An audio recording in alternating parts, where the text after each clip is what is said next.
Muito boa tarde, pessoas que acompanham este canal. Meu nome é Jorge Miyashiki e hoje vamos falar sobre dois filmes. Os dois filmes que eu assisti foram A Travessia e Perdido em Marte. Bom, sobre A Travessia. A Travessia foi dirigido por Robert Zemeckis. Me desculpem se eu errar algum nome aí, ou esquecer o nome de algum ator, né? E conta a história de um equilibrista francês que teve a façanha nos anos 70 de atravessar através de um cabo de aço que ligava as duas torres gêmeas, o World Trade Center, que foi derrubado aí há alguns anos por terroristas, né? Então o filme todo, ele narra na verdade, dois terços do filme contam como o equilibrista e mais alguns comparsas conseguiram invadir o World Trade Center e colocar um cabo de aço ali no topo dos dois prédios, né? É um filme que lembra muito os filmes de roubo, né, de assalto, só que o crime do cara foi entrar ilegalmente no prédio e ali ele mostrar a sua arte, né, que no caso seria o equilibrismo. Eu gostei bastante do filme, ele tem uma ótima narrativa. Por diversas vezes o protagonista, né, interpretado pelo Joseph Gordon-Levitt, ele conversa com o telespectador, rompendo assim a tal da quarta barreira.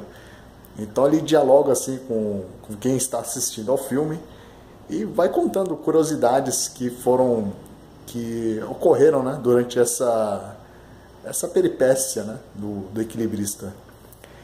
Gostei bastante da montagem no filme, da edição, porque no início, quando o protagonista começa a lembrar as histórias e tal, ele começa primeiro em preto e branco e alguns pequenos detalhes coloridos.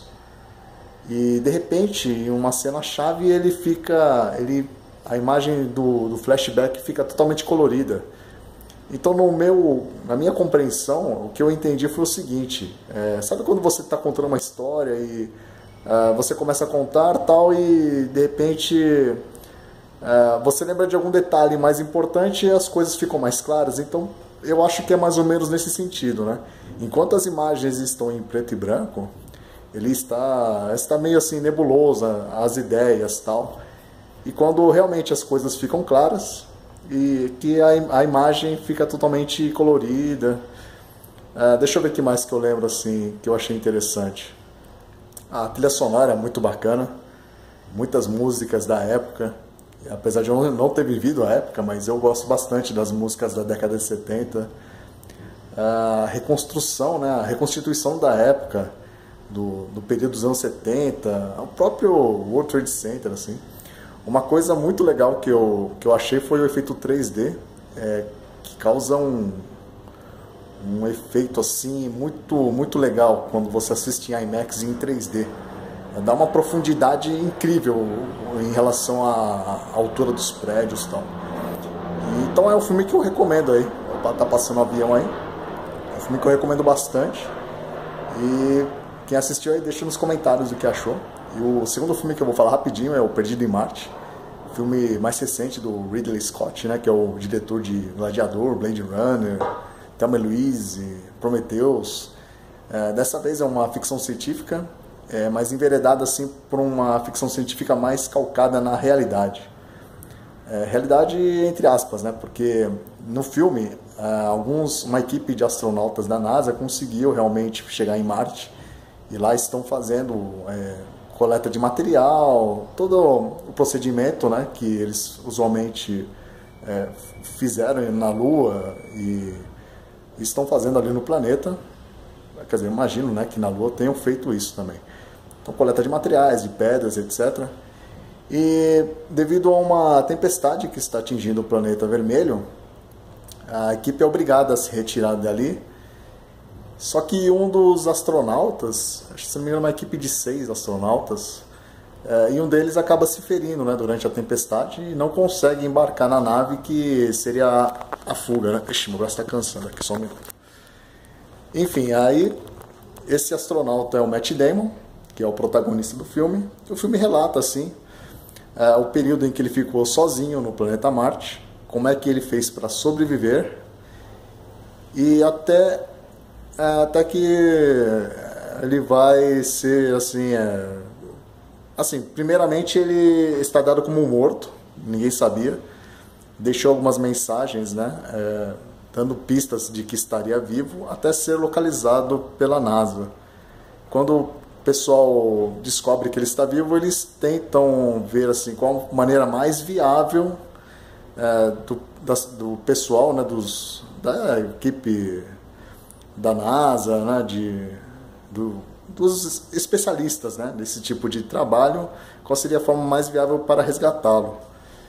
Então o filme conta essa trajetória, né, do personagem do Matt Damon e aqui na Terra o que está acontecendo. Desculpa, eu tô dando umas gaguejadas porque eu fico meio com vergonha de aparecer alguém aqui e eu tô falando sozinho com a câmera. Então o filme ele é muito bem dirigido, tem uma narrativa ótima, um bom humor assim que é muito bacana, principalmente para quem capta as pequenas referências, né, por exemplo, de Senhor dos Anéis e tal. Tem também ótimos atores no filme, como... Putz, esqueci o nome daquele ator latino. Agora fugiu o nome, que faz parte da equipe de astronautas. Se não me engano, tá Jessica Chastain, do A Hora Mais Escura. Aquele filme que os caras vão lá para matar o Bin Laden. Tem o Jeff Bridges, né, o Lloyd, acho que é o Lloyd, o Debbie Lloyd. Ótimo ator. Tem a Kristen Wiig, que fez aquele filme Operação Madrinha de Casamento. Eu achei gozado que ela tá num papel bem sério, né? Apesar de ter um pedaço ali que ela faz tipo uma piadinha e tal. Que mais? Tinha mais gente, cara, que eu não vou lembrar agora. A sala que eu assisti não é a IMAX, mas foi um 3D, mas eu achei a imagem bem escura. Eu acho que o projetor não estava preparado para aquele tipo de imagem. E só uma curiosidade que eu achei, tem uma hora que um personagem, né, um dos responsáveis pelo projeto espacial, ele comenta assim, acho que com o Jeff Bridges, né, quando eles vão lançar um foguete, né, fala, você acredita em deuses, né, em Deus? E o personagem que é o responsável lá, ele fala, eu acredito em... não, ele diz assim, minha mãe era, acho que hindu, meu pai era de outra religião, então eu acredito em vários deuses e tal. E mais pra frente, tem uma personagem que é da Jessica Chastain, acho que é esse o nome dela, a ruivinha lá, que ali seria a comandante da operação espacial que tá, da nave que está no espaço, né, da base espacial no espaço, né? Acho que foi meio redundante isso. E ela tá falando com o marido dela e tal, e o cara mostra um disco do ABBA, né? ABBA, se não me engano, em hebraico também é Deus. Então, o que eu entendi assim dessa citação de Deus é que, independentemente da crença que você tem, Deus está presente de alguma forma, né? Seja na sua fé, na sua religião ou na música, né? Que dizem que a música seria a voz de Deus apresentada através das melodias, tal. Foi só uma viagem que eu tive agora aí. Quer dizer, pensando no filme. O filme é muito bom. Eu recomendo bastante. Eu peguei a trilha sonora no Spotify e acho que eu escutei diversas vezes, assim, apesar de não ter uma música muito marcante, a não ser uma música, mas ela é muito legal de você ouvir, lendo o livro de ficção científica, que inclusive eu estou lendo Encontro com Rama, do Arthur C. Clarke. Então combinou perfeitamente. Bom, então é isso aí. Se vocês gostaram desse vídeo aí, dê um joinha aí. Obrigado aí por ter assistido esse vídeo até aqui. E se inscreva no canal se não são inscritos. Aquelas papagaiadas de sempre aí. Um forte abraço, tenham todos um bom dia e até mais aí.